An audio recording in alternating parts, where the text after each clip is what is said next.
Non-profit Index on Censorship has nominated AltNews co-founder Mohammed Zubair for its 2023 Freedom of Expression Awards Journalism. Mohammed Zubair has been often found whitewashing crimes perpetrated by Islamists and giving context to watering down of crimes where victim belongs to a community he is not ideologically inclined towards. Notably, the Index on Censorship is funded by Open Society Foundations and National Endowment for Democracy. Both have been alleged to fund individuals or organizations in foreign countries to subvert ruling authorities and influence the political atmosphere. The Index on Censorship has nominated Zubair along with 3 other journalists for the award. In a description of the nominees for the award, the IOC writes about Zubair. Mohammed Zubair and his colleagues have reported on intercommunal violence in India, the action of vigilante groups, as well as the use of social media platforms to amplify hate speech.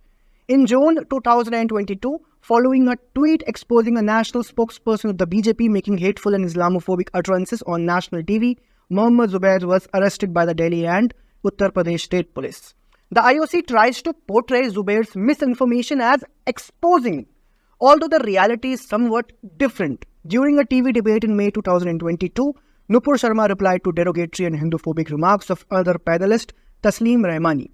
The very next day, Mohammed Zubair wrote on X, "Primetime debates in India have become a platform to encourage hate mongers to speak ill about other religions." Later, he went on to spread hate about Times Now anchor Navika Kumar as well as former BJP spokesperson Nupur Sharma.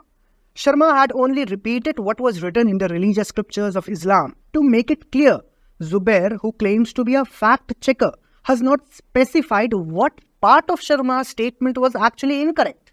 Zubair never fact-checked Sharma's statements. As a result of this dog whistling by Zubair, Nupur Sharma and her family received death and beheading threats over alleged blasphemy. Rallies led by Islamist mobs were taken out in various parts of India against the alleged blasphemy, giving beheading calls like "Gustakh-e-Rasool ki ek hi saza sar tan se juta."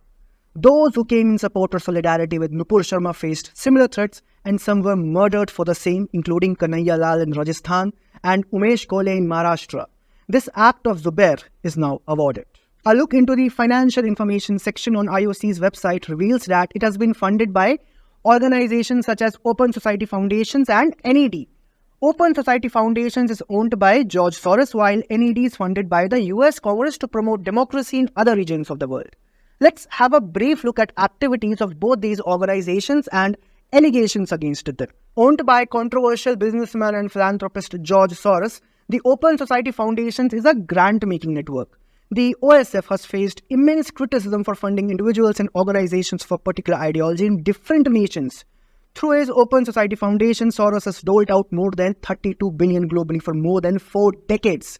In November 2015, Russia banned the activities of OSF on its territory, declaring it was found that the activity of Open Society Foundations and the Open Society Institute, assistant foundations, represents a threat to the foundations of the constitutional system of the Russian Federation and the security of the state. Notably, several individuals and organizations that further an anti-Indian narrative are either funded or affiliated with OSF.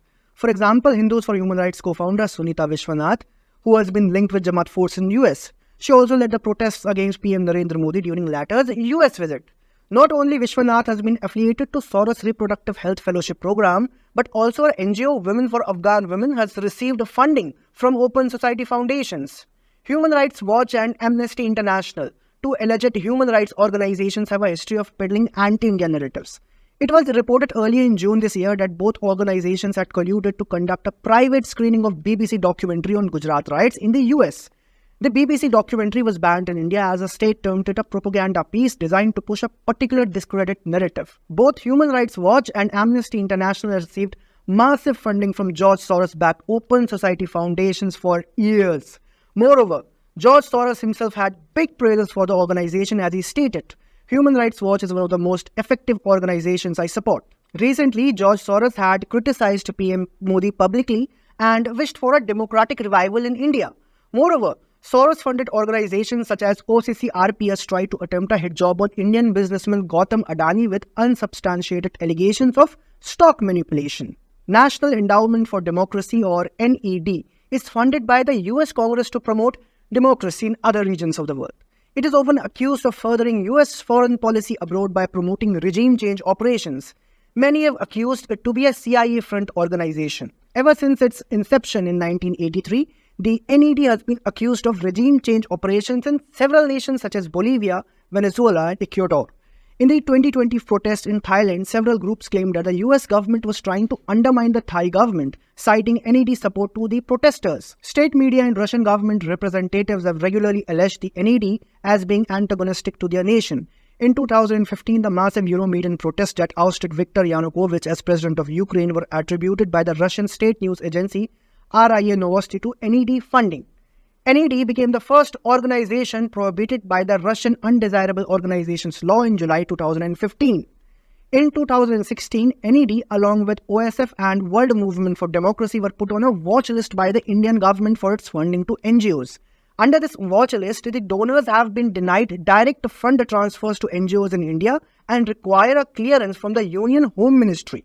AltNews co-founder Mohammed Zubair is nominated for an award by an entity that is funded by organizations such as Open Society Foundations and National Endowment for Democracy. So, do tell us in the comments what do you think about it.